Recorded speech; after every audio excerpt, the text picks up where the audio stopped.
It's the Dep Lewis Show. The Dep Lewis Show. It's the Dep Lewis Show. It's the Dep Lewis Show. The Dep Lewis Show. It's the Dep Lewis Show. It's the Dep Lewis Show. The Dep Lewis Show. It's the Dep Lewis Show. Welcome to the Dep Lewis Show, episode 143. This is your host, Dep Lewis, and today is Sunday, August 24th, 2025. A great day for a podcast about video games and more, so thank you so much for being here. I hope you're doing great out there in the world, wherever and whenever you're listening to this. Thank you so much. The first order of business is to ask you to follow Dep Lewis Show everywhere. Full episodes of Dep Lewis Show available anywhere you can find a podcast. So find the best place to subscribe and listen weekly. Places like Apple Podcasts, Spotify, Google, YouTube, Amazon Music, and more. YouTube is also a great place to watch me play some games live or check out the videos later. If you would like to support the show even further than just listening, patreon.com/Dep Lewis Show is available if you'd like to subscribe monthly. Also, Venmo at Dep Lewis Show is available any day, anytime, for any amount if you would like to support the show. And this show, like all the shows, will have three sections. The first section, I'll tell you about what video games I've been playing since I've last talked to you on this microphone. The mid section is the middle of the show, and that's where I tell you about everything you need to know going on around the video game world. So I would say this is the most important section each week. And the third and final section is the Miscellaneous Talk section, a break from video games. And I usually get into the worldwide world of sports and tell you what is going on with all my favorite teams. And that will be the case today. So just welcome to the show, another Dep Lewis Show. And let's get into some video game talking. So what have I been playing in the last week? I've actually been playing a variety of things. I've been making a little bit of progress on a lot of things. And I'm here to tell you about them. So the first game I've been playing is Persona 3 Reload. So I've been making some progress here. I just got a new member on my team. I got Fuka Yamagishi. This is the girl we rescued, and she is now I guess she's like our tactician. She's the one laying back. She has, I guess, like psychic abilities or abilities to see things, and she's able to tell us what's going on around the dungeons that we go into. So she is our help, our eyes in the sky, if you will. Fuka, our new teammate in Persona 3 Reload. I've been making slow progress here, but I really do enjoy this game a whole lot.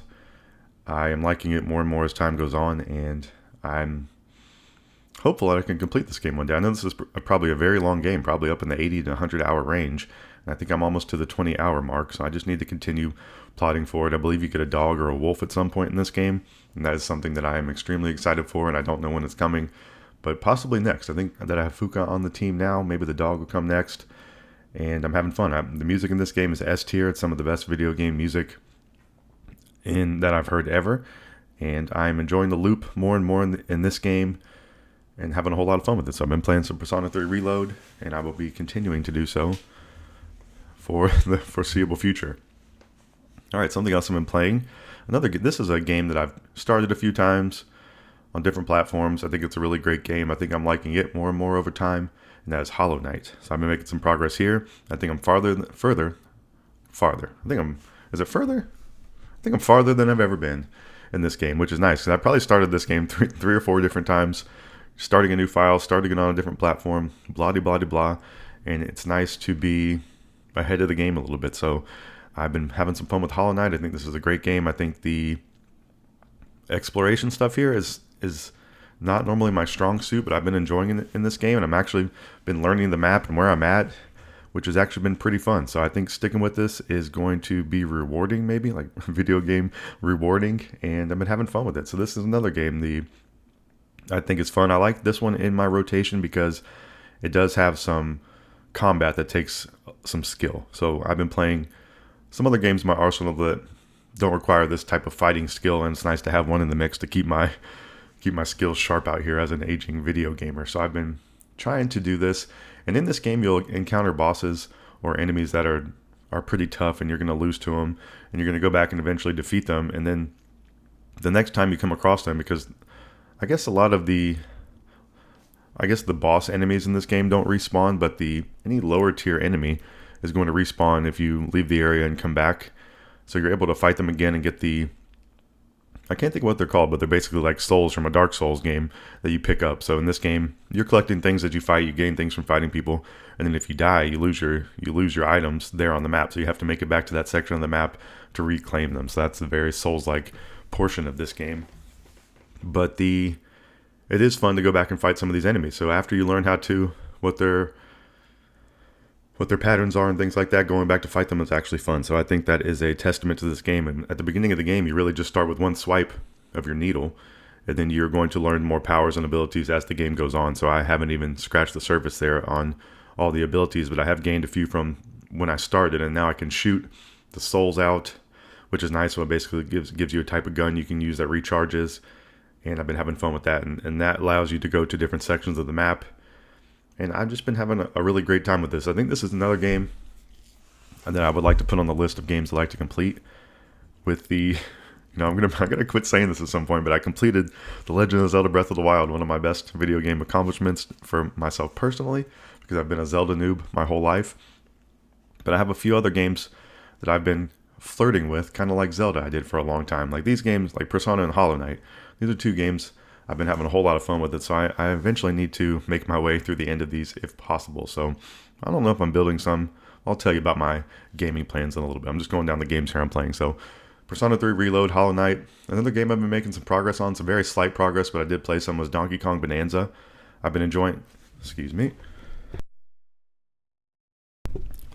I've been enjoying pushing the story forward in this game. There's a lot of things to collect in this, and I can see myself going back after completing the story and maybe doing some of this, but I've been having more fun recently pushing the story forward, and that's what I've been doing. I think this game does a great job of letting you know where you're at most times. So you can see where you need to go, you can see the main objectives, you can see all the other side stuff too, and I think it's pretty user friendly for knowing where to go. So it's pretty easy to push the story forward, and it's fun. So I've been having fun with this game. I don't think this game was, when it came out, I was expecting this to be my game of the year, and I still don't think it is. I think it's a really great game. I think it's going to be on my list for games of the year, but I don't think it has edged out the next game that I'm going to talk about in a bit. But I think this game's generally pretty fun. I think I would like maybe more platforming in it than what it is. It's more kind of destruction and exploratory based, and I'm really kind of am into platformers. Not necessarily saying this as a knock on this game in general, but I don't know. I like mostly everything it's doing, but I guess that's my only complaint. I wish it was a little more platformy.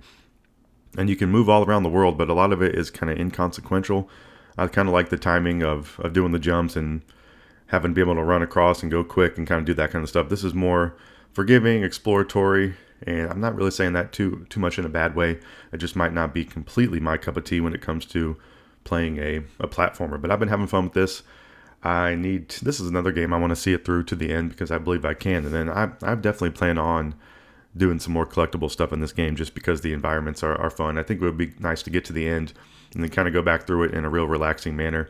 Not that this game isn't relaxing, but for me sometimes the getting through the main story, I don't know if it's stressful, but it seems like a tall task or a challenge. So once you kind of get through that challenge, that I can kind of go back and maybe pick up some things or play the game a little more. I've kind of been doing that with Breath of the Wild, actually, even too. Just kind of going around the world trying to find some more shrines and keep doing the cooking and all that kind of stuff. So I can see this game being one of those. So I'm not really knocking this game in any way. Been having a whole lot of fun with this, and I think it's a really, really cool video game. So I'll be playing some more Donkey Kong Bonanza for sure, and that's my small update there.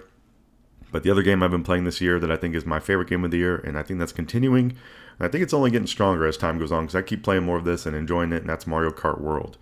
So I've been doing some more online racing in Mario Kart World. I've been having a whole lot of fun with that. I still haven't gotten a first place finish. Well, it's possible I've gotten once, but I don't think so, so I'm not really counting that. So I've been consistently getting in the top 10, having some good races, having some fun, but it is pretty hard to tackle that top 5. This game does have a number tied to your rank in the online races, so I've been trying to get that up. I think I'm around 6,800. I don't know if I've ever scratched 6,900, so the higher your rank is, the better you are doing. So if I can get to the 7,000 plateau, that'll be nice, but I've been fighting a long way here in the 6,000 range, trying to get up to 7,000, and I've been inching towards it. I think all my finishes, I think you can really kind of, if you're in the top 10, you're going to maybe gain 10 points each time, so you can really slow roll it. But it would be nice to have some big swings and kind of get up there. So we will see. So I don't know if my skills are getting any better, but I've been trying my luck on the online races, and that's kind of been the main portion of this game I've been playing. This has kind of been like Splatoon 3 for me, where I'm playing a whole lot of the online, where when I hop into the game, I want to play the online portion, and that's not normally typical for me. But I've also been doing some of the open world stuff in this game, still collecting P-switches. that's a nice thing to do when you don't want to be in the queue for online races. If you're watching TV or doing something else, you know, you can pause in the open world, which is nice. So, and if you're in the open world and if you want to drive around, I'm still getting new characters. I've just gained a new Waluigi skin, and he's been my main character in the game the whole time, pretty much, or one of them.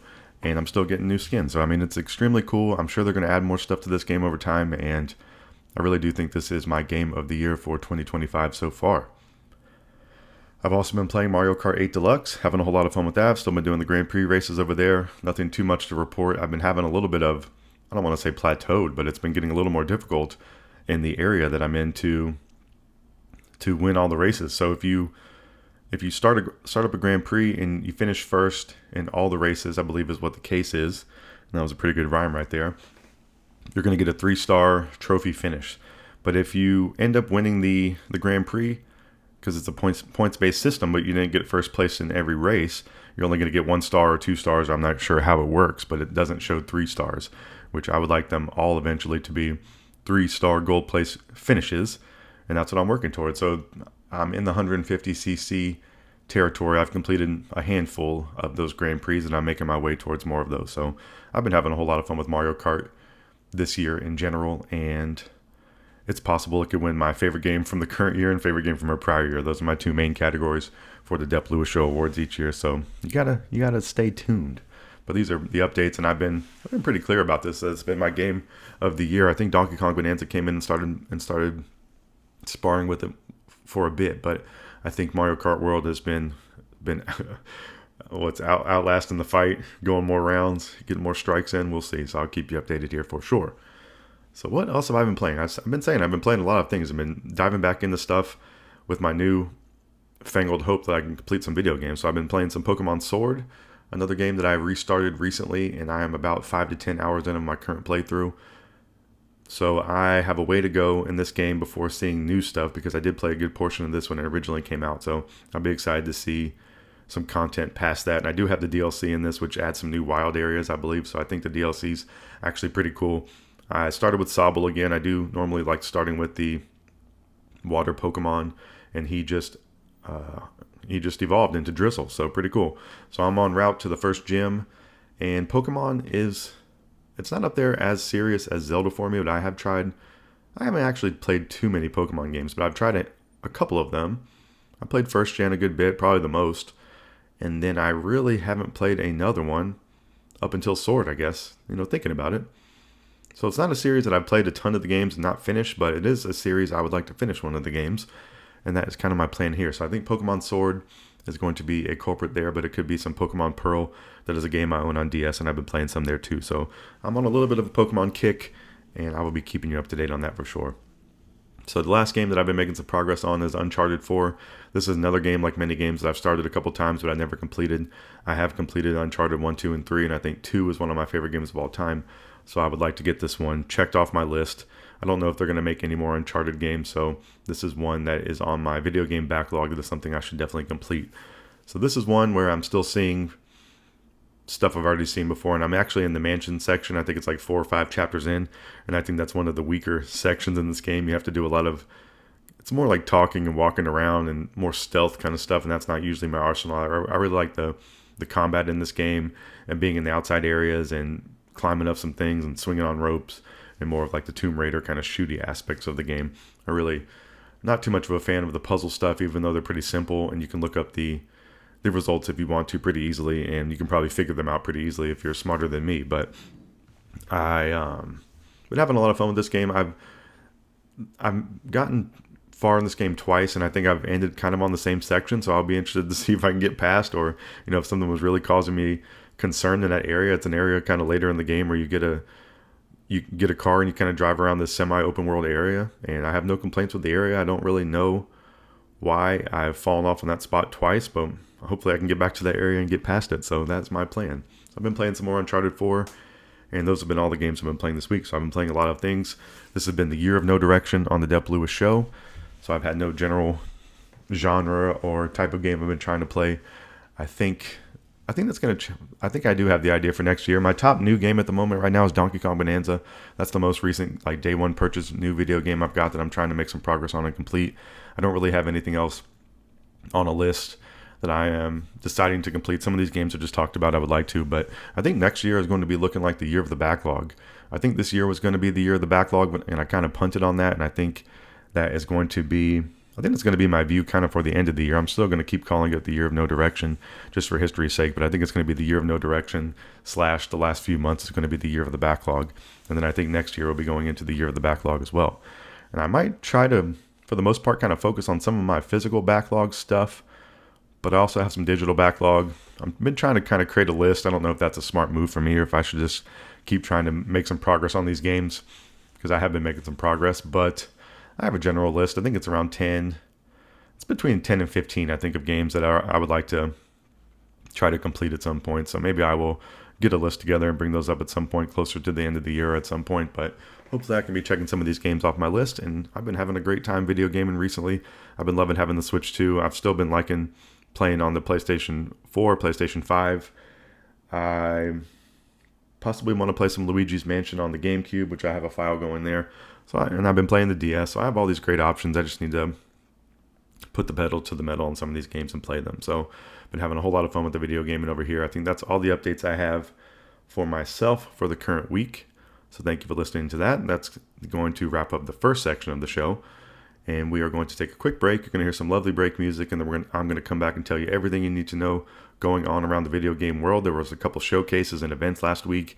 There is a release. There's been a good bit of video game news, so you definitely want to listen to the middle section of the show intently. Is that the word? I guess there's just some good information in the middle section of the show, and hopefully you will enjoy it after this music.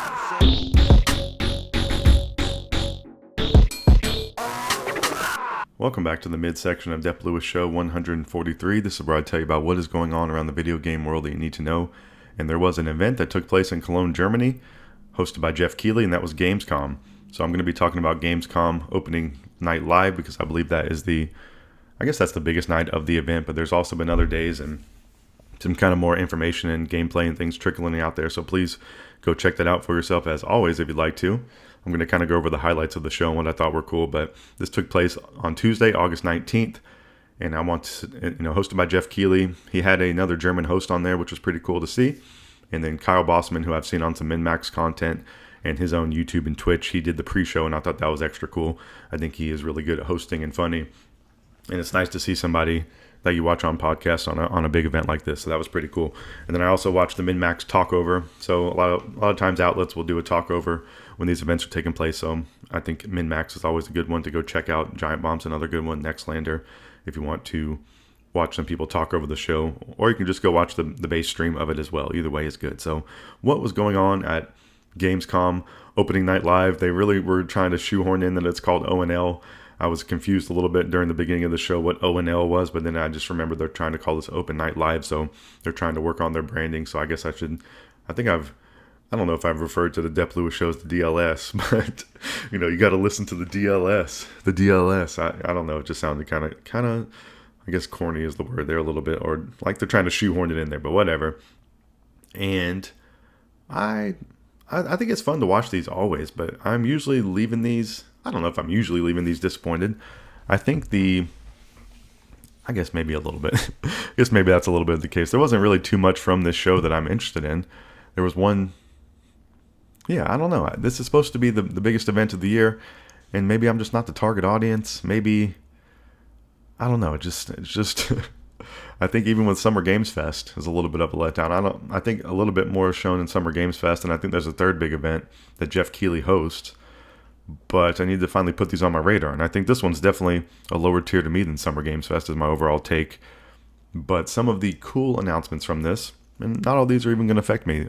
Black Myth Wukong, the follow-up game to that, I don't know if it's a sequel, but the next game from the developer Game Science was announced, Black Myth Zhong Kui. And this was the big finale of the show. I think this is a pretty huge announcement. I'm just not someone who's particularly into the Souls games, and I never tried Black Myth Wukong, but that's, I'm in the minority there of people who haven't tried that. So this is going to be their next game after Black Myth Wukong. There was no release date or anything, but I think this was a pretty good surprise, and I didn't really hear anybody expecting this or talking about it before. So pretty cool announcement there to end the show. Call of Duty Black Ops 7 had a gameplay reveal trailer shown. Treyarch and Raven Software are bringing players the most mind-bending Black Ops ever across an innovative co-op campaign and electrifying multiplayer experience in the legendary round-based zombies mode. This game's going to release on November 14th, 2025. I think my Call of Duty hype is at an all-time low. I haven't enjoyed a Call of Duty in many years, and I don't think they're doing a good job of selling or reselling me on this. I'm just not sure. I think their player base is fine and people are playing this game every year, but I think they're kind of more in the Madden territory, NBA 2K territory, where these games are just getting incremental upgrades. There's people that love playing these games regardless, and they're going to kind of always be there playing them. So I just don't think this is my cup of tea anymore at this point on the Call of Duty Black Ops side of things. But I could always be tempted to play Call of Duty at some point. But usually when I try a new one, I go in there, play a few matches, and I'm like, okay, yeah, this is Call of Duty that I remember. So I've just played a lot of this over the course of my life. So what else did they talk about in opening night live? Resident Evil Requiem. This is a big deal for people who are a fan of Resident Evil. I'm a little bit scared of horror games. I kind of do have Resident Evil on a little bit of my backlog plan in the periphery out there of my plan. But Resident Evil Requiem, a gameplay trailer was shown. This game's going to release on February 27th, 2026. And I got to say, this trailer I did not think was very cool. I thought it was short. It was kind of an odd section of the game. It was more of just two characters talking.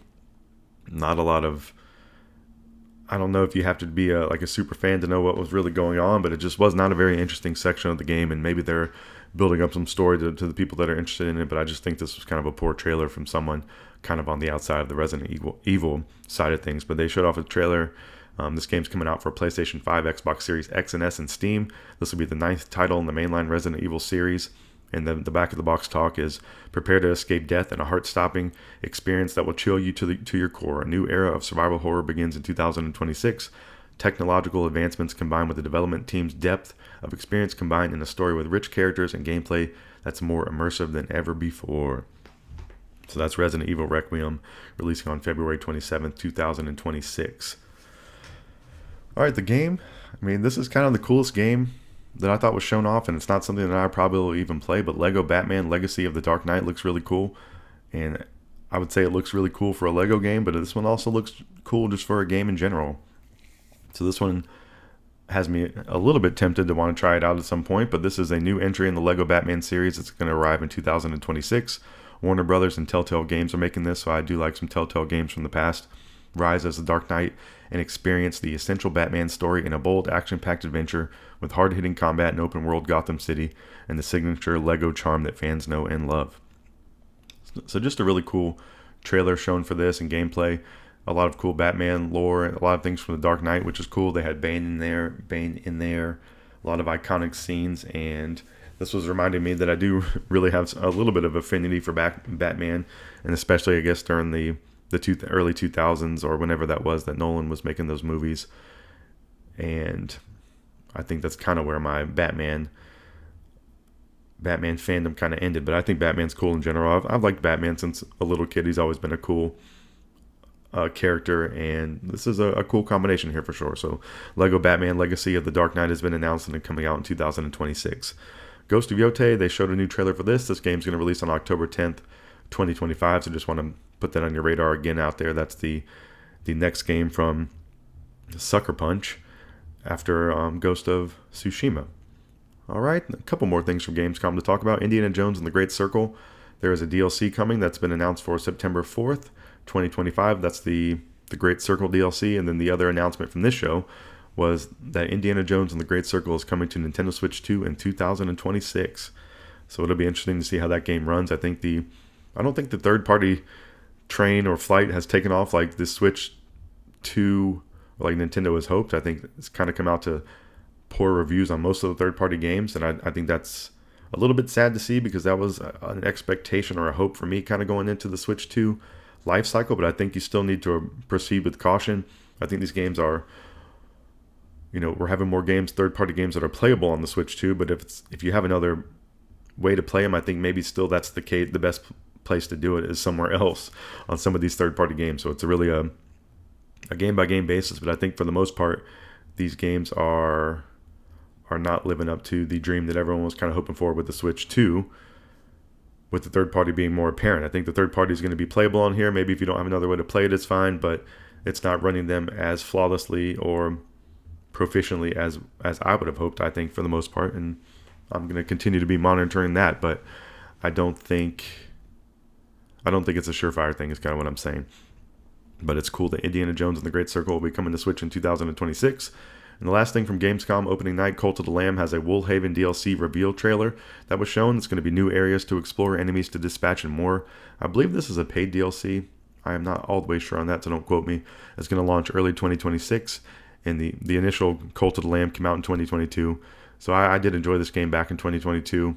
I would maybe play some more of this game at some point, but I think it's cool. I think it's a little unusual. They're still having this big DLC trailer coming out, but I think it's interesting. Maybe they're doing this instead of making Cult of the Lamb 2.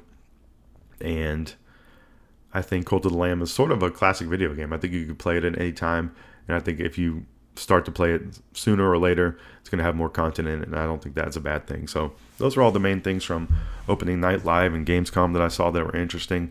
There was a ton of video games shown. I think the opening night presentation was over 2 hours long. I really think it was just a lackluster show in general. I would like to see some more gameplay. I would like to see, I don't know, this is all third-party stuff. I'm really into the first-party stuff mostly. And because we see the third-party stuff throughout the year and throughout the other shows. That's kind of what I'm getting at. I think some of these first-party shows are more interesting because you're seeing stuff all in one area for the first time. And a lot of these third-party things you're seeing games for the second or third time or getting some updates on them. And if you're not completely enamored with the game, it's not going to be that great of an update. But pretty fun to watch. I always enjoy watching these things for the most part because you're getting some video game information. But that is my take on the opening night live for Gamescom. So please go check that out on YouTube if you want to go watch some recaps of that. So we did have a couple more showcases last week. The next one was from Nintendo. A Kirby Air Riders Direct took place on the same day, August 19th. This was at 9 a.m. Eastern. And this was with the director, Mr. Sakurai. The live stream presentation was around 45 minutes and provided an in-depth look at the upcoming Nintendo Switch 2 game, Kirby Air Riders. So we did get a release date for this game. It's going to be November 20th, 2025. It's going to be $69.99 US, so not going up to that $80 price point that everyone is up in arms about. This is a game that has fast-paced vehicular action. The back-of-the-box talk is pick your rider, pick your machine, and mount up for competition. Take on your rivals in frantic arena battles or fast-paced races on the ground and in the air. Use the boost charge button to brake and control your turns as your machine automatically fights for top speed. Fill your boost charge gauge as you drift around the bend and release it to trigger an explosive dash. Kirby Air Ride, released for GameCube in 2003, and this is the follow-up to that. So my take on this is this game looks extremely cool. It looks like Mario Kart mixed with Super Smash Brothers, and Sakurai is the creator of Smash and Kirby. So I mean, we can see why this game looks like that. But some of the parts of this game I think are unusual, are releasing this game in the same year as Mario Kart World. There was even some reference to Mario Kart World in the direct for this, and I just find it a little bit confusing, especially as someone who's been loving Mario Kart World. This almost seems like a hedge of a bet here, or it could be siphoning off some of the crowd from Mario Kart World, but I really don't know. I know this game kind of has a cult following. I was watching MinMax talk over this direct as well, and they were saying that they're surprised this game is going to be, they would be surprised if this game was a full price release.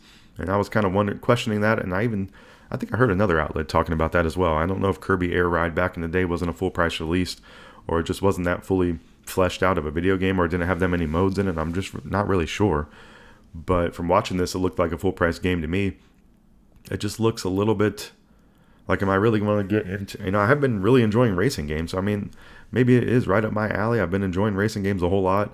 I think this is something I'm excited to play. I just think the timing of it's a little bit strange. And there's going to be a time where it's like, do I want to play Mario Kart World or jump into this? And I don't know. I don't know why I'm even complaining about that, because I think this game looks cool and I probably do want to play it. But I just think it is, why are they giving us all these great racing games at one point in time? It just seems a little bit odd to me. But this game I do think looks cool. People have been kind of complaining about this game a little bit, but I think generally, I don't think there's too much to complain about it. And I guess I'm complaining about it too, but it's just more about the timing of it for me more than anything. But Kirby Air Riders looks really, really cool. I think it's going to be a day one purchase for me, even with all that stuff I just said about it, because I think it looks extremely cool. But I guess even if I don't get this game on day one, I would be probably okay with that. Maybe that's what I more mean. maybe that's what I more mean. You know, this will maybe be a game for me I get down the road. I don't think it's going to be going on sale at some point, but maybe at some point when I'm really done with Mario Kart World and I want to get into another racer. I don't know if this is going to be a day one purchase for me, but this will be a purchase for me at some point in the future for sure, unless it just comes out and everyone's saying it's terrible. But I have some interest in this Kirby Air Riders game, and it is going to release on November 20th, 2025. So the Kirby Air Riders Direct, please go watch that if you'd like to. It was 45 minutes long. It was cool to see Sakurai talking about it. Pretty in-depth look at the game. I don't know if we needed to know all that about it, or I don't know if I needed to, but for someone who doesn't really know too much about Kirby Air Riders, Kirby Air Riders did give me a little bit more insight what the game's going on, but it generally seems like a racing game with 6 players, or there's more of an open world area that has little challenges around it that I think that people really love that from the first one is kind of my take from what I've been able to take in on Kirby Air Riders. All right, so we had another showcase, and this game was talked about in Gamescom opening night live. Jeff Keighley came out and said, "Hey, I'm going to confirm that Hollow Knight Silksong is actually going to come out this year." And then we got an release trailer from Team Cherry that took place on August 22nd. So a couple days after that, and we actually got a date for Hollow Knight Silksong. So pretty exciting here. The release trailer took place on August 22nd from Team Cherry on their YouTube. You can go watch this. It was around 2 minutes in length. And this game, Hollow Knight Silksong, a long-awaited game that was shown off in 2019. You know, Hollow Knight originally released in 2017. Hollow Knight Silksong got shown off in 2019. And 6 years later, we're getting an actual release date. And I think even last year, 2024, there was talks that, hey, this game's going to be coming out this year for sure. And then they had to punt on that. And then now this year, people were wondering the same thing. Is this game going to come out? I think every Nintendo Direct for years, people are in there saying, where is Silksong? And Silksong is actually going to release on September 4th, 2025. So can you believe it? It's just 2 weeks away at this point, or less than 2 weeks at this point. So on September 4th, ascend to the peak of a haunted kingdom and Hollow Knight Silksong. And I think one of the coolest things that they were, I don't know if reiterating, but telling us in this show, that Hollow Knight was more about going low and going into the underground. As someone who's maybe 5 to 10 hours in on Hollow Knight, that is what's happening. You're going down, you're exploring the different areas. You're going down. And then it just seems like a simple concept. But in Hollow Knight Silksong, you're going to ascend up. So it's more of a case of going up into the heavens or up into the to the sky or whatever. So I think it's a pretty cool concept, a pretty cool flip. I think it is a little bit of I guess from like the Tears of the Breath of the Wild, the Tears of the Kingdom thing. Like you're kind of doing the same stuff, but you're adding different planes of existence on this that are making the game more complex and adding some cool wrinkles into it. And I think it's a cool contrast or juxtaposition or whatever you want to call it, that the first game you're going down, this next game you're going up. And I think it looks like a really cool follow-up. I've just been seeing Hornet as I was playing Hollow Knight 1. I've been following Hornet around on the map a little bit, so I think that's a pretty cool. I don't know if it's an Easter egg, but I think it's just cool how this is going to expand out. I'm someone who's still a little bit of a Hollow Knight noob, so hopefully I can complete the first game before getting into this one, and that would be my plan. But I think this game looks extremely cool, and I'm someone who's liking Hollow Knight more and more as I play it. So I'll be interested to play this game one day, and I'll be interested to see the reception to it. Hollow Knight Silksong, you can play this on day one on Xbox Game Pass, but you can also play it on Steam, Nintendo Switch, Nintendo Switch 2, Xbox. I guess that's Xbox Series X and S and Xbox One. I don't know if Xbox One's in there for sure, but Sony PlayStation 4, PlayStation 5, and DRM free on GOG in a humble bundle. The back of the box talk is captured and taken to a distant land. Hornet, princess protector of Hollow Nest, finds herself alone in a vast unfamiliar world. She must battle foes, seek out allies, and solve mysteries as she ascends on a deadly pilgrimage to the kingdom's peak. Bound by her lineage and guided by echoes of her past, Hornet will adventure through mossy grottos, coral forests, and shining citadels to unravel a deadly thread that threatens this strange new land. There's no price shown for this game currently. My guess it'll be $24.99 or $29.99, and I think it's a really monumental thing. This trailer they showed was super epic, and I think was a great example of just video games in general and the video game hype and like the greatness and the goodness around video games. I think if you want to go, unless you just really have no interest, I think this was just an exceptional announcement and trailer and 2 minutes of just really awesome video game-ness being shown. And watching this, I was just, even someone who's not going to be playing this on day one, I was just kind of proud to see this trailer for whatever reason. I'm just someone who appreciates video games in general. It's just really, really awesome and really cool. And I will be looking forward to playing this at some point in the future for sure. So Hollow Knight Silksong releasing on September 4th, 2025. All right, we have a lot more to talk about. Well, not a lot more, a couple of big things to talk about in this midsection.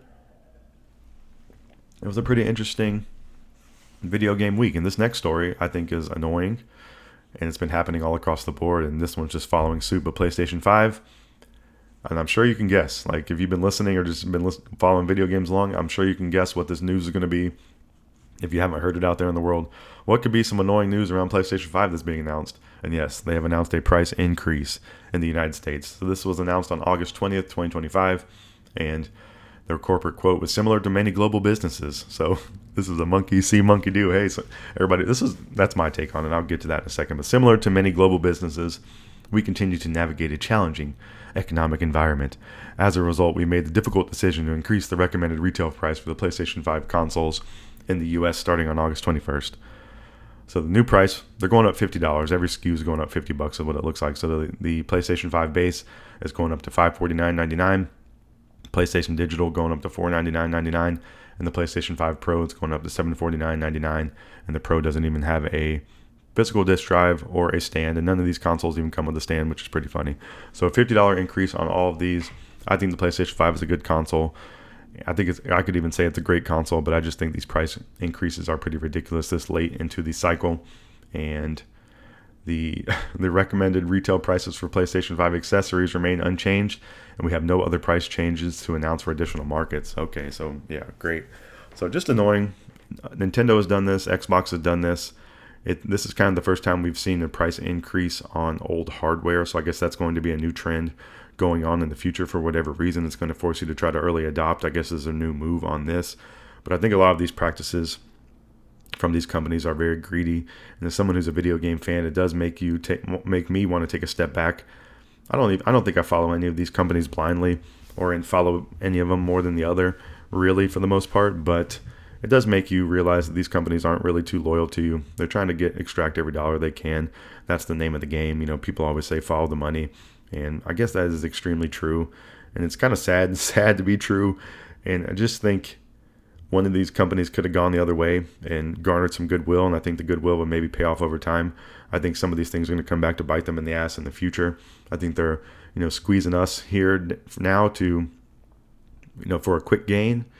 And I just don't get the strategy other than greed. I don't get it. I think I thought of something the other day of like why they would be raising the prices on these old consoles. That was my thought. Maybe it's to get one last sales bump. Maybe that's the tactic here, to get one last sales bump on the in-between when people are saying, oh, is the price the same? Because some of these prices are still listed for the current price. I think I think the price increase has taken effect officially, but I think some of these retailers are still selling for the current price. And I think the take on that, and I spoke on this, Double Jump Video Games as an independent video game store, and they said, hey, we're not going to raise our prices immediately. We bought these consoles from the distributor for the certain price, and we expected to sell them for this price. It would be kind of disingenuous to raise the price on those. And I kind of think that's what these big box retailers are doing too, which is even surprising because I think they could be in their right to raise these prices. But I think it's a nice thing that they are not, and I kind of think that's what they're doing. They're maybe saying, hey, we bought these from the distributor. We already have these in our inventory, in our stock. We're not going to just, arbitrarily increase the price like Sony's doing, but on these new stock that we have to buy from Sony, then we're going to have to pass that on to the consumer as well. So that's my take. That was the one thing I thought about maybe they're doing here. This is going to be a tactic used, halfway into the life cycle of video game consoles to try to get one last bump from people buying them, kind of like on a fear-based kind of thing, or like, hey, this is the last time I want to try to get one. Because I think some of the greatest times to buy a console would be, when they get the price decrease after a few years into the cycle. You can get a cheaper console, you can get some games cheaper, but maybe they're trying to take that advantage away from us, I guess. Why would they? That's the thing. Why would they want to give us any advantage? And that is just a sad thing to see. They kind of got their foot on our neck at every point of the process, besides, when they finally deliver the video game to us. And I think that's becoming more harsh over time. And I think that's my major gripe with these large video game companies, and they're all kind of moving in unison here too, is kind of the sad part. You think one of them would want to stick out, but I guess that would ruffle the feathers too much of the whole process. So just a little bit sad to see. Very harsh, very cutthroat business practices here, but that's why they are so successful. And I think you should be more cautious with where you spend your money, and I think I should as well. And I just think it's a good reality check with them doing this for the most part. I mean, that's the only kind of positive I can take from this, is it's a reality check for consumers and people buying these products, that these companies are, loyal, are negatively loyal to you. They're happy if you're buying your products, but they're trying to squeeze you every way they can get. And I think it's just very rude, but whatever. All these companies have increased their prices. I am fortunate where I'm not looking to buy one of these, but I would be someone who would maybe buy a Pro. I would maybe buy a Pro if it had a price decrease, or I would maybe buy a backup console if they had a price decrease at some point, just to have another console that will be long lasting, blah blah blah. But it makes it really hard to want to do that, and it's hard to understand why they're doing this besides just trying to get some more money. And I just don't know if this is a good practice for the long term. But who am I to critique their business practices? I'm just the Dep Lewis Show over here. All right, so that's the news on the PlayStation 5. Annoying price increase, and should be taking effect right now. All right, some more kind of corporate talk to kind of go over here, but the Analogue 3D, that's kind of like the modern N64 that's being created. It's going to be able to play your old cartridges, but in a new, easier fashion, in an upgraded fashion. They already have the Analogue Pocket out there, which is a really cool looking product, but these are premium products, and this one's been really funny to follow, because this is something I would like to maybe purchase at some point, but it hasn't been available for pre-order for a long time. And then the people who have pre-ordered this, they've been kind of holding them hostage with these delays and with this minimal information and minimal things shown. And I think these statements from the company are questionable at best. I don't know what's going on over there, because it seems like they've been pretty successful, but some of these quotes that it just is just strange to me of how they are even talking about these delays. So I'm going to kind of go over what's going on here. But the Analogue 3D has now been delayed. This was announced on August 20th, 2025. They're saying it's going to ship in the fourth quarter of this year. So, not really too far. But if you don't know what this is, it's out of stock right now, but this thing costs $250 US dollars. It's a reimagining of the N64 in 4K resolution, 10 times the resolution of the original N64, the first and perhaps greatest multiplayer system of all time. That's what they're saying. Analogue 3D is 100% compatible with every original N64 game ever made. Region-free, Bluetooth, LE, dual-band Wi-Fi, 4 original-style controller ports, entirely new next-generation analog hardware featuring 3D OS, engineered entirely in FPGA, no emulation. I don't believe this thing even comes with a controller. I think that's one critique I've heard, and I think that's a little bit crazy. They can maybe throw you in a controller here.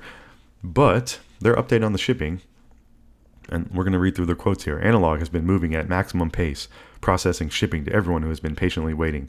Unexpected, uncommon issues are rare, especially in a negligible. I think this is the weirdest part of this statement. All right? It just seems like a flowery language for no reason, like they're trying to confuse you a little bit. I even had to look up one of the words in here, and I still don't know what it means.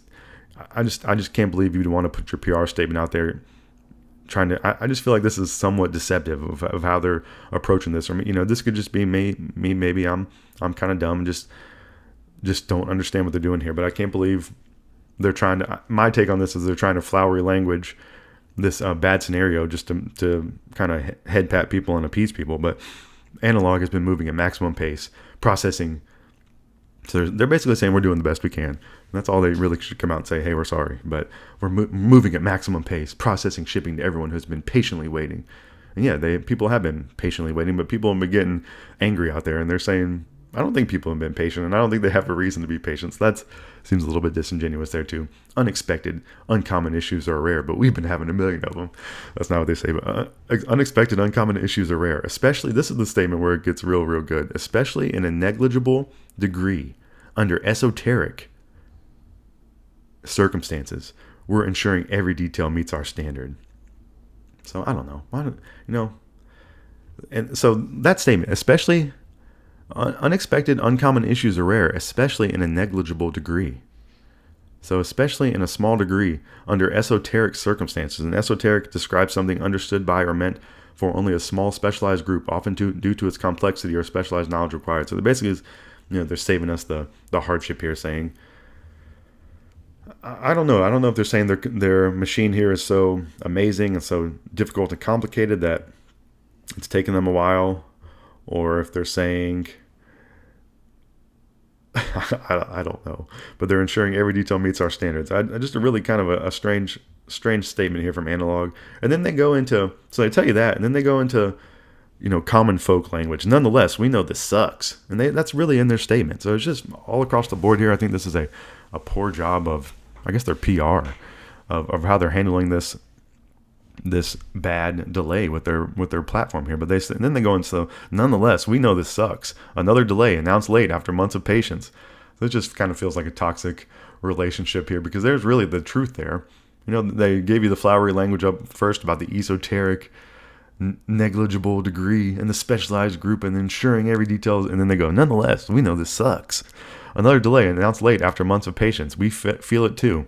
And then, they're bringing it back to themselves here where, they really could just say, hey, we want to make sure this thing's right. We're sorry it's taken so long. We know it's been taking extra long, but we're really trying to give you a great product.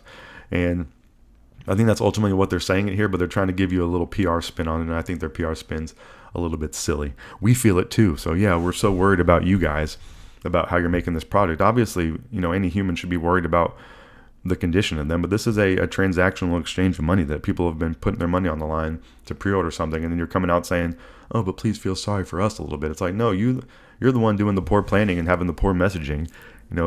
There shouldn't really be anything put on the person here, a consumer, and we shouldn't have to be feeling sorry for you as well. I don't think you should be trying to elicit sympathy in your PR statement about your delay. Analogue 3D has been in development for 4 years obsessively, and they have to keep adding stuff in there like they're working so hard. It's like, I think one of the people are either projecting or confessing. I don't know if that's the right statement for this, but they keep saying they're working. When people tell you that there's something, they're probably not that thing. I think that's more of the statement I'm trying to get at. There's a couple I've heard recently I find was interesting, but when people are telling you the thing that they are, it's probably not true. So they're the ones saying, here, we've been working so hard. So maybe they haven't been working so hard. Maybe they've been mismanaging things here. Maybe there's been some sloppy business deals. Maybe there's been some sloppy timelines. And I guess that's probably the case here. Obviously that's the case here, but they can't come out and say that. But I think they're showing the cracks in the armor here with these statements they've been given. And so they say, we've been working obsessively. It's at 99%. Hardware, system, packaging, the full kit has been set for months. The last 1% is where we're focused, and they don't tell you where the last 1% is or what it's on. So I don't understand. But for someone who enjoys reading corporate statements, I think this one's interesting for how bad it is, and how it kind of shows you. It kind of leads me to think maybe this thing's not coming out, or maybe it's not coming out in the fourth quarter. Maybe it's not going to come out in general. Maybe there's something drastically wrong with it. I really don't know. But I find it very interesting, this statement. So this has moved our shipping date to quarter 4 intentionally. This is another one. We've moved our shipping date to quarter 4 intentionally set conservatively. It's like, why would you put that statement in there? Intentionally set conservatively. You have been delaying every one of your timelines for months and months now. So then they're trying to act like, oh, we are so diligent in setting our timelines that we set things conservatively. We're even giving you a long estimate because we are so conservative. It's like, no, it's like you have been wrong about this whole time. And then now you're trying to say that, giving it the most care. You should just be coming out and saying, hey, we've been messing this up a little bit. We are really sorry about this. And then they say at the end, we're pushing without pause and appreciate everyone's patience and trust. And yeah, people have been giving you their patience and trust, and you're playing around with it. Analogue will always deliver, delays or not. It's our commitment to our standard of care. And I don't know. I think they have a standard of product here. I don't know if they have a standard of care here.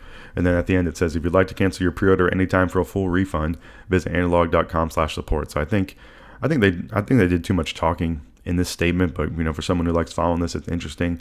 But they could have just come out and say, hey, we're delaying this thing again. We're very sorry about this. We want to deliver the best product we can. There's been some issues. We're trying to work through these, and we're sorry. That's all you have to really say. We're sorry. And if you'd like to cancel your pre-order anytime for a full refund, visit here.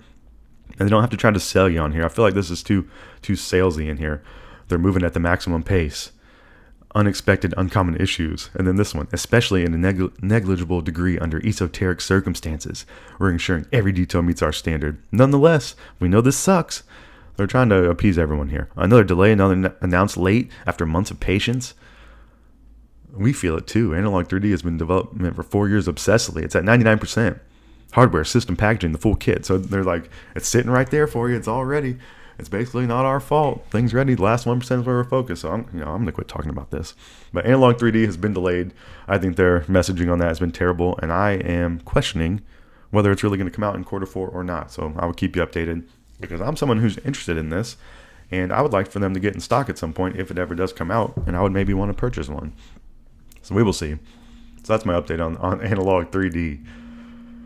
All right, a couple more stories here for the news week of video games. Bungie, great creator of Halo games and Destiny, they have announced a new studio head, so they're passing the torch here. So Pete Parson was the current studio head, and after more than 2 decades, this is his quote, of helping build this incredible studio, establishing the Bungie Foundation, and growing inspiring communities around our work, I have decided to pass the torch. This journey has been the honor of a lifetime. I am deeply proud of the worlds we've built together and the millions of players who call them home. And most of all, I am privileged by the opportunity to work alongside the incredible minds of Bungie. He was asked to lead Bungie in 2015. Justin Truman will be the new studio head, and he's been at Bungie for 15 years. So I think Bungie is in need of a new, strong direction. I think they've been floundering for some years, is my take from the outside, and hopefully Justin Truman is going to be the one to do so. So this is probably, who knows? This is big level changes here at Bungie. I think they're struggling a little bit from my take, and I don't know if I'm interested to see what they're doing, but I have faint interest because I have some past reverence for Bungie for sure, but I don't think they have done anything impressive to me in a long time. All right, Fortnite has a cool collaboration coming, something I possibly would want to spend some money on. The Gorillas are coming to the game on August 26th. 2D and Noodle are most likely going to be in the item shop, and then Murdoch and Russell are going to be part of the festival pass. So I really love the Gorillas. I've liked them for a long time. I still listen to their music on a daily or weekly basis, and I think they could be an extremely cool character having Fortnite. I haven't played Fortnite in many, many months, but that is a game that I think is cool and fun to play from time to time, especially with friends when you can get together, and having a skin in Fortnite is just extra cool. So I'm going to definitely check these out. I think I even have a little bit of V-Bucks that's been on my profile already because they can never charge you the exact amount. They got to give you some weird amount of V-Bucks where you have some left over, or they're trying to force you to spend them. So everyone's trying to get your money out here. And that's just the name of the game. And I guess I am too at the Dep Lewis Show. I'm putting this podcast out. I guess I'm trying to get your listens more than anything. But, ultimately, I guess I would like to make some money from doing some podcasting. But, I am many, many light years away from that.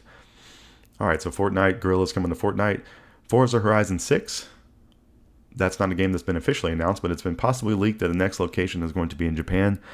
Forza Horizon 5 was in 2021, and that one was set in Mexico. I think Japan can be an extremely cool location. The Forza Horizon games are some of my favorite games of all time, and some of my favorite racing games of all time for sure. So I think leaks are kind of lame sometimes, but I think this is a positive leak because I think it's the best case scenario. And maybe some of these leaks sometimes are the company. I don't know. I guess they've had to have some development done of the game, but sometimes I think these leaks could be done by the company to kind of test the waters of what people feel about the next location, and maybe that is a little bit of the case here behind the scenes of what's going on, but I don't know. But I think Japan can be an extremely cool location, and it's not too surprising. I kind of hope that is the case. So maybe we'll get an official announcement sometime soon. It has been a while since a Forza Horizon game has been announced.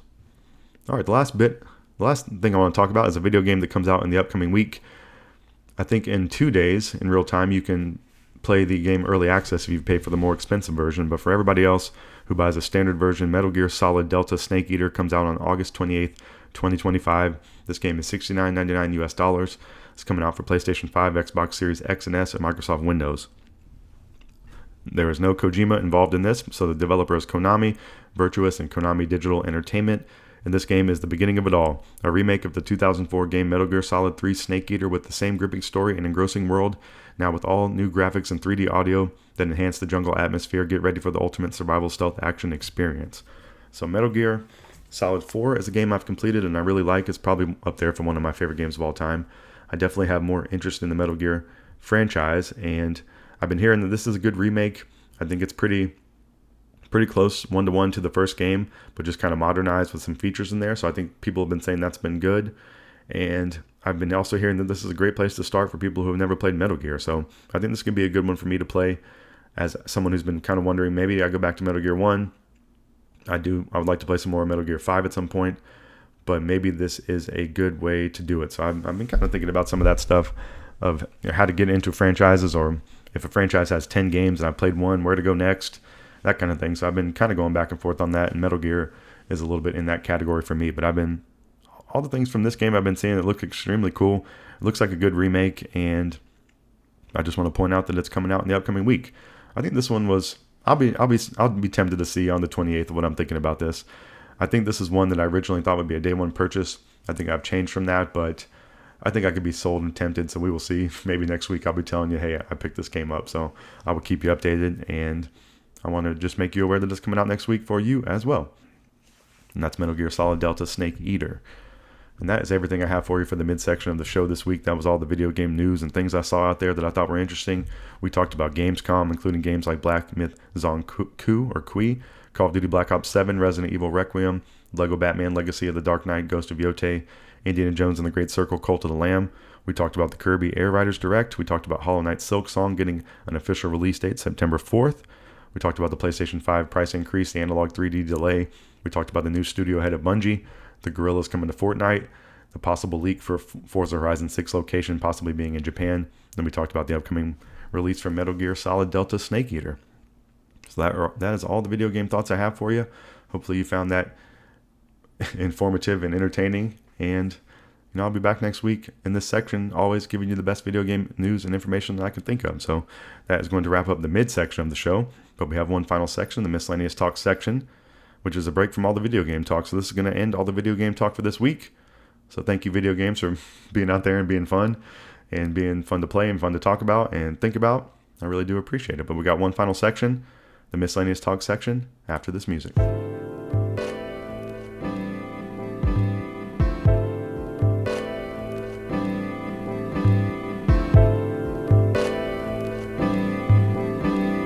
Welcome back to the final section of Dep Lewis Show, episode 143. This is the Miscellaneous Talk section where I can talk about anything I want to outside of the video game world.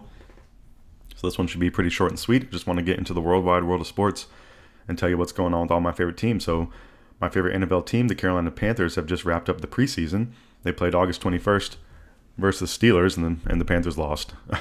They lost 10-19, so pretty sad. I think they took 3 losses in the preseason. I think the preseason has dampened a little bit of my hype for the regular season, and that is a normal cadence of events, I believe, for the Panthers in recent history.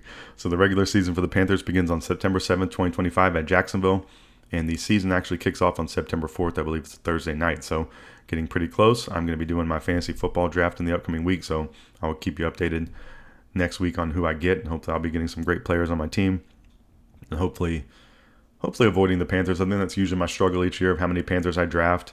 My friends like to make an over and under each draft on how many Panthers I'm going to take. And I got to say, I'm probably usually hitting the over. So, and I'm coming off a championship though. So I did win my first fantasy football championship after playing for, 15 years or something. I've gotten a second place finish a couple times, but I finally got my first place finish last year. So I'm defending my crown. So I need to have a little bit more moxie, a little more mojo going in here, a little more pep in my step that, hey, I can get this done again. Even with drafting some Panthers. That's the plan. So I'm already kind of going back, as you can see, on my Panther thing, but that's a battle every year for me. But go Panthers. I'm excited for the football season to start, and yeah, I'm real excited for the football season to start for sure. And then the NBA is in the offseason. Nothing really going on with my favorite teams. I'm a halfway fan of the Hornets, since I'm a North Carolina resident now, and I'm a full-time fan of the Atlanta Hawks, who I'm getting excited for having all 3 of my favorite sports on TV at once. And then my favorite sport that's going on right now, Major League Baseball, the Atlanta Braves, have been trying to do a little bit of a push here at the end of the season. They've actually been doing some winning, and I don't know if it's going to amount to anything, and I really don't think it will, but it's been fun to watch some better baseball being played by the Braves. So all the games since last Sunday at the Guardians, the Braves won 5-4 to end the week, and then they started off the week versus the White Sox in Atlanta, and they lost 9-13 on Monday, which was pretty sad because they should be. I guess I can't say the Braves should be beating anybody at this point because they are just down in the rankings with some of these teams as well. And then Tuesday versus the White Sox, the Braves won 11-10. Wednesday versus the White Sox, the Braves won 1-0. So pretty incredible to see a low run effort. The Braves haven't played too many games recently, I feel like, that have had a low run or low score from either side. So pretty wild to see. And I guess sometimes those are some of my favorite games to watch, where it's a good pitch and duel and maybe the game ends 1-0, 2-0, or 2-1 or something like that. And I those have been few and far between this year for the Braves for sure. It's all been kind of crazy roller coaster rides for the most part. And even that win where they won 11-10 that one night, I think they had a good lead. The White Sox came back and the Braves had to kind of do a crazy thing to win the game. So those games are not going to, I don't think you can have a season filled with those kind of games. And I think they've had too many of those this year for sure. And that's no breaking news. On Thursday, the Braves had an off day. On Friday, the Braves lost to the Mets playing in Atlanta 7-12. This game was on Apple TV, so I sometimes refuse to watch some of these games on different platforms. It's already expensive and annoying enough to watch the majority of the games on one platform, and then you have to go nitpick some other platforms from time to time. So some of those times I just say, hey, I'm not going to watch this game. I'll check in on the score, blah, blah, blah, blah, instead of trying to subscribe for a month and letting these companies take my hard-earned dollars and nitpick them from me, trying to watch my favorite team out here. So it's pretty tough, and that's the same kind of argument upcoming with the football season. All these places are nickel and diming us so much and charging you for multiple things, and they're all just playing games, trying to get your money and making it annoying, and I just don't appreciate it. So the Braves lost last night as well, 2-9 to the Mets. So a pretty bad start against the Mets, which you need to be beating if you have any hope of trying to make some kind of crazy run. And then Sunday they're going to play the Mets again today in Atlanta to close out the week. And then next week is all division games, which I guess there's a lot of those to close out the season, which we're not getting, having too much more baseball, which is going to be pretty sad.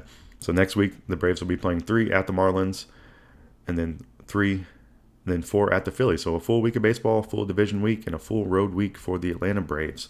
So go Braves. I do enjoy watching you, and it's been nice to see you having a little bit of a resurgence here at the end, and I got to enjoy it while I can, and I guess maybe start getting excited to start watching some of these other teams for the playoff run, and that's it. It's been a crazy season. It's been flying by, and just enjoying the baseball, but whatever. Go Braves. Still really enjoy you. And no general MLB news, and that is really all the sports talk I have for you this week. So I'm going to be watching the Braves today. Going to be fantasy drafting in the upcoming week. And then the following week, I believe the NFL season will start on that Thursday. So, go sports. So we talked about all my favorite teams, the Carolina Panthers, the Charlotte Hornets, the Atlanta Hawks, the Atlanta Braves. And that is going to wrap up the final section of the show. That's all the miscellaneous talk I have for you. And that's going to wrap up the entire show. So that's everything I have for you for this week. So I'd like to reiterate some promotional talk from the beginning. Please follow Dep Lewis Show everywhere. Full episodes of Dep Lewis Show available anywhere you can find a podcast. Find the best place to subscribe and listen weekly, places like Apple Podcasts, Spotify, Google, YouTube, Amazon Music, and more.